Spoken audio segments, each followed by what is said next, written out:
이런 식으로 이미 프리미엄이 굉장히 많이 형성되어 있는 상품 같은 경우에는 한번 이런 식의 바람이 불었을 때를 매도를 할 수 있는 타이밍 정도로 여기는 것이 현명한 투자제가 아닐까.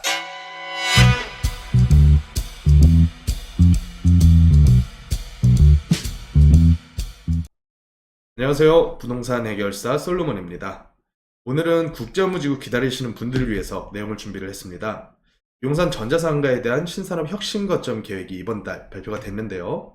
이를 통해서 국제업무지구와 연계성, 그리고 그 해당 내에 물건을 가지고 계시는 분들의 이런 재건축 같은 조합사업의 밑그림이 나왔다고 보시면 될 것 같아요.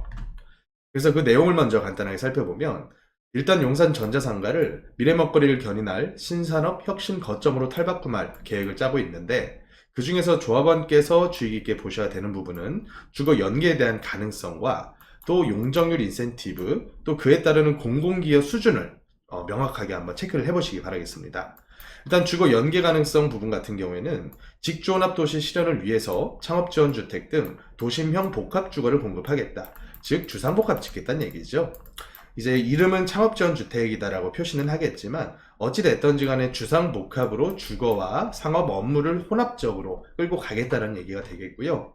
또 그에 따르는 용적률 인센티브는 얼마만큼 해당 조합들의 이익을 드높일 수 있을 거냐, 즉 얼마만큼 당근을 주고 얼마만큼 뺏어갈 거냐에 대해서 우리가 주의 있게 살펴보셔야 되는데, 일단은 신산업 용도에 대해서 연면적 30% 이상 의무 도입을 했을 경우에 도시계획시설 폐지에 따른 공공지여 중 30%를 완화할 계획이다. 그래서 그 수치를 한번 보면 평균 27%에 달했던 공공기여 기준을 평균 18%로 대폭 완화를 해서 공공기여에 대한 부담을 줄이고, 또 의무 기준을 초과하는 신산업 용도가 도입될 경우에는 이것보다 더한 추가적인 용적률 인센티브까지 제공할 계획이다 라고 발표를 했습니다. 그래서 이번 발표에 대해서 우리가 느껴야 될 점은, 특정 어떤 사업 그리고 어떤 지역 발전에 대한 목적을 위해서 그 목적 달성을 위한 인센티브, 그리고 공공기업 경감에 대한 부분을 아끼지 않겠다라고 하는 서울시의 의도가 나타났다고 보시면 될 것 같습니다. 또 해당 부지 내에는 녹지 공간 조성이라던가 또 저층부 연계를 위한 녹지 네트워크 조성을 힘쓰겠다라고 발표를 또 했는데요. 그동안 저이용됐던, 이 저이용이라고 하는 게 이제 현재 주차장 비슷한 목적으로 사용하고 있는 빈 땅들이 꽤 많거든요. 그래서 그런 유수지에 대한 상부를 공원화해서 공공 녹지 공간을 확보하고, 그래서 녹지율 50% 이상을 만들겠다라고 발표를 했는데, 이 부분은 그 바로 앞에 위치해 있는 용산 국제업무지구 부지에 이런 녹지 계획이랑도 맞아떨어진다고 보시면 될 것 같습니다. 서울시에서 발표한 용산 국제업무지구에 대한 조감도인데, 이 조감도상을 보면 이렇게 방사형으로 되어 있는 녹지 공간이 잘 꾸며져 있죠. 그래서 이 부지, 바로 북쪽에 붙어 있는 요 부지가 바로 전자상가 현재 부지이기 때문에 이 부지 역시 연계를 해서 녹지 공간을 많이 확보하겠다라는 뜻으로 발표를 했습니다. 그래서 어찌됐든지 간에 이 전자상가를 그대로 냅두지만은 않을 것 같고, 이게 통으로 매각이 되어서 하나의 통 개발이 되는 사업지구가 있고, 또 몇몇 사업지구 같은 경우에는 개별 호실별 매각을 통해서 조합 형태의 사업으로 진행이 될 사업장들이 또 있거든요. 그래서 이 부분들을 조금 더 이 녹지 부분에 대한 부분 살펴보면요. 일단 앞서 말씀드렸던 이 유수지 상부 공원화, 거기에 추가를 해서 대지 내에도 녹지 공간 확보를 하는 계획을 짜고 있습니다. 그래서 용적률 인센티브를 받기 위해서는 개방형 녹지를 확보를 해야 되고요. 또 건물의 발코니라던가 이런 테라스 공간 활용해서 입체 녹지 면적까지 확대를 해야 됩니다. 최근 선진국들에서 굉장히 논의가 많이 되고 있는 이 탄소 배출과 관련된 문제, 그리고 또 에너지에 대한 절약형 건축물, 이런 부분들까지 같이 고려해서 이 도시계획을 수립을 하겠다는 얘기가 되겠고요. 또 한 가지 강조하는 것이 이 보행에 대한 부분 강조하고 있죠. 그래서 용산 전자상가부터 시작해서 국제업무지구 용산역까지 통합적인 입체 보행을 위해서 지구 간 연결 브릿지라던가 건축물 간 보행 데크를 조성하는 것을 인센티브의 반대 급부로 삼고 있다는 것을 우리가 확인할 수가 있습니다. 영상에서 살펴보려고 합니다. 그래서 전자상가의 전반적인 조감도를 한번 살펴보면, 이쪽 용산 전자랜드부터 시작을 해서 낮은 선인상가에 이르는 굉장히 거대한 규모의 이 전자상가 부지들이 이제 이미 개발이 완료된 드래곤시티라던가 또 앞으로 긴 세월에 거쳐서 하나씩 하나씩 완성돼갈 국제 업무지구 부지와 연계성을 상당히 강조하고 있다는 점을 우리가 확인할 수가 있고요.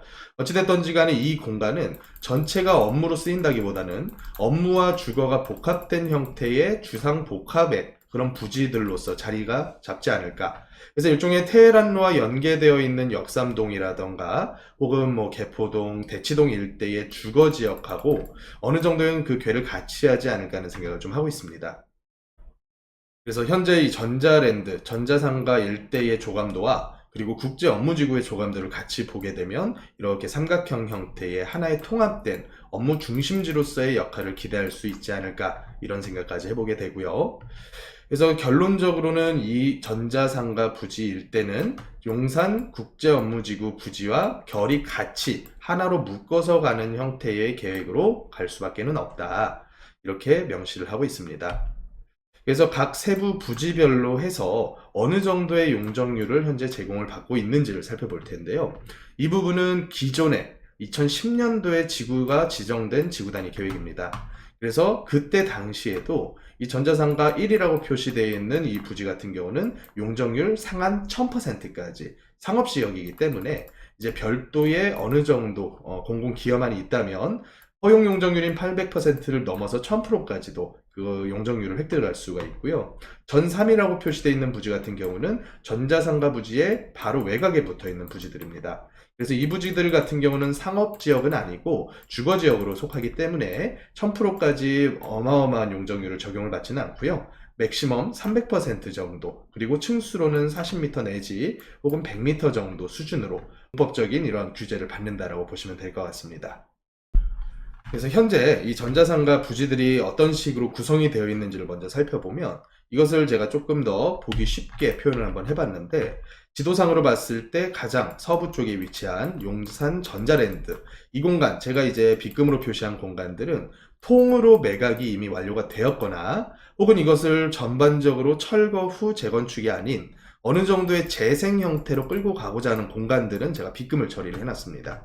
그래서 그 중에서 이 재생에 속하는 부분이 바로 이 전자랜드의 1, 2동인데요. 이 전자랜드 같은 경우는 현재 청년 창업 공간이라던가 여러 가지 업무적인 목적을 위해서 일종의 재생, 도시 재생 형태로 현재까지는 활용이 되고 있고요.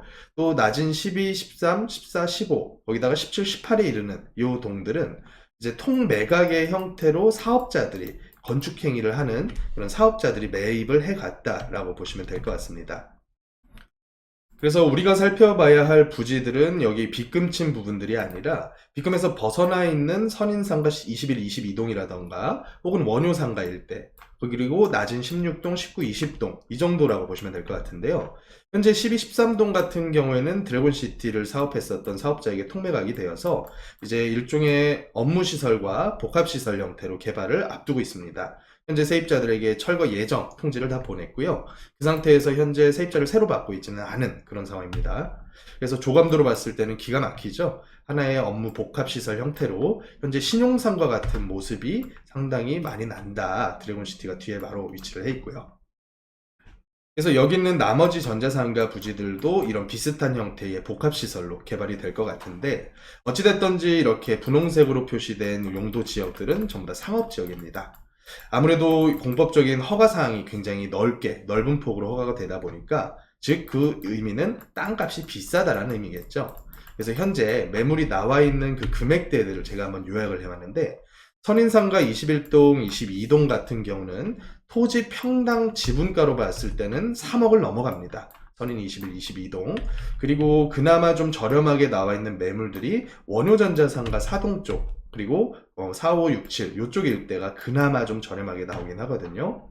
그래서 이 가격들을 봤을 때 이 가격이 과연 적합한 가격이냐, 그 부분은 누구도 정답을 제시하지는 못합니다. 그래서 이 재건축이라던가 도시 정비 형태의 조합 사업들은 제가 항상 강조하는 것이 언제 완성되에 대해서 묻지 말 것. 왜냐하면 언제 완성될지는 그 누구도 모릅니다. 정치인이라고 해서 알 수 있느냐? 정치인도 모릅니다. 전문가라 그래서 완성의 시기까지 예측할 수 있느냐? 절대로 할 수가 없습니다. 그러면 이건 누가 할 수 있느냐? 전반적인 시대의 분위기가 맞아줘야 되고요. 또 경제 여건이 맞아줘야 되고요. 또 거기다가 조합원들의 강력한 의지가 함께 맞아 떨어져 줘야지 단기간, 그 단기간이 몇 년이냐? 평균 15년에서 16년 정도를 보는 것이 평균적이라고 볼 수가 있습니다. 그래서 결론적으로는 이런 형태의 투자를 접근을 해서 우리가 일종의 지분 혹은 딱지, 이런 조합원 입주권을 위한 투자를 할 때는 가장 먼저 살펴봐야 되는 것이 프리미엄이 얼마나 적게 붙었느냐. 즉, 지금 우리가 접근할 수 있는 매매 금액, 가격이 얼마나 저렴하냐를 우리가 봐야 된다는 거죠. 그래서 이 완성되는 것이 중요하지 않다라고 제가 강조를 항상 드리는 이유가 뭐냐면 이 프리미엄 싸움이기 때문에 그래요. 사실은 가격으로 봤을 때 가장 비싼 시기는 아무래도 완성이 되어서 신축 건물, 완성품을 내 손에 쥐었을 때가 가장 비쌀 수는 있겠지만 투자자로 봤을 때의 수익률은 오히려 완성 이유가 더 떨어질 수도 있다는 점을 인지를 하셔야 됩니다. 왜냐?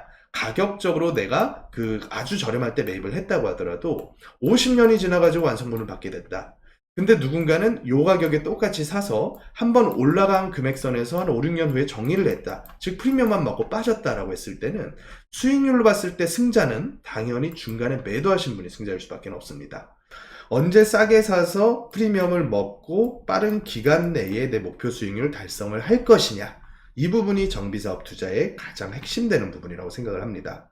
그러면 지금 현재 가장 저렴한 투자처는 어디에 있느냐? 이거는 개인 입장에서는 그 기준을 명확하게 세울 수 없기 때문에 그 투자처를 정확하게 골라내기가 상당히 어렵죠. 그래서 직접 투자를 진행하시기 전에 미리 꼭 상담 요청을 해 주셔서 상담 후에 투자를 하셔야 되지, 투자 이미 저질러 놓고 나서 오셔봤자 그것은 돌이킬 수가 없다. 그래서 전문가의 도움이 필요한 영역이라는 점은 꼭 인지를 하시기 바라겠습니다. 지금까지 부동산 해결사 솔로몬이었습니다. 고맙습니다.